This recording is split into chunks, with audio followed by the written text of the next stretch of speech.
Juliette Méadel, parlons du service national universel. Vous avez été l'une des conceptrices. Maintenant, ça va démarrer. Là, les 2000 premiers jeunes de 15 et 16 ans sont en train de faire leur pactage. Ils seront sur le terrain demain. Alors, ça va durer 2 semaines pour eux. À terme, on espère que 800 000 chaque année feront ce SNU. Ça va coûter un bras à la nation. C'est un des problèmes aussi qui se pose. Un bras. Attends, 1,6 milliard quand même. Hein. C'est pas rien quand même. Bon, alors écoutez.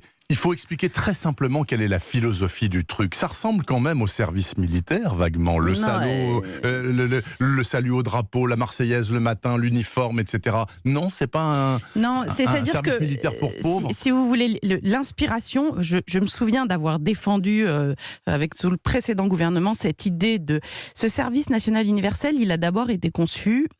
Souvenez-vous des attentats, puisqu'on vient d'en parler, dans un contexte où on se disait mais qu'est-ce qui se passe ? Comment se fait-il aujourd'hui qu'il y ait des jeunes Français qui partent à l'étranger et qui veulent s'engager dans le djihad ? Qu'est-ce qui se passe ? Qu'est-ce qu'on a raté ? Qu'est-ce qui ne va pas ?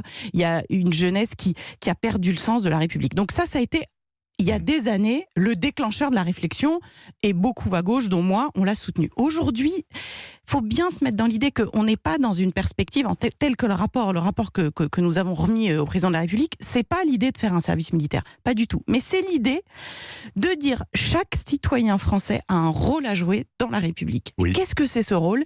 Par exemple, c'est d'être capable de protéger, d'apprendre à faire les gestes qui sauvent, d'être capable de partir en collectivité avec un groupe et de savoir s'organiser. S'il y a une inondation, on est en train de le vivre, s'il y a demain un incendie où on peut participer, aider, s'il y a une catastrophe naturelle, s'il y a un attentat, s'il y a quelqu'un qui sous vos yeux là maintenant fait un infarctus, que vous ayez appris comment on réagit en cas de crise et comment on se comporte finalement comme un quasi-professionnel qui sait sauver, qui sait aider, qui sait se débrouiller.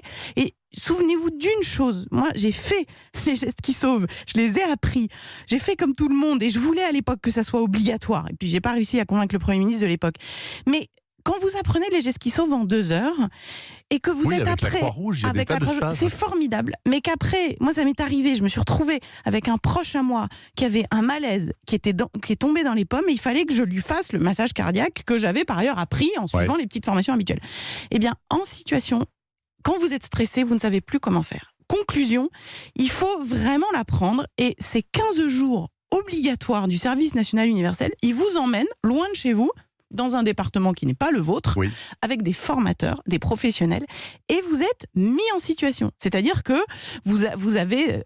Alors certains parlent d'expériences fortes, et c'est le cas. C'est-à-dire que vous avez 4 heures où vous êtes mis en situation avec des vrais cas, et il faut y aller, il faut gérer le stress, Et ça, pendant 15 jours, ça vous donne les bases pour que vous soyez capable de le faire toute votre vie. C'est comme le vélo. Une fois que vous avez appris, vous allez le faire toute votre vie.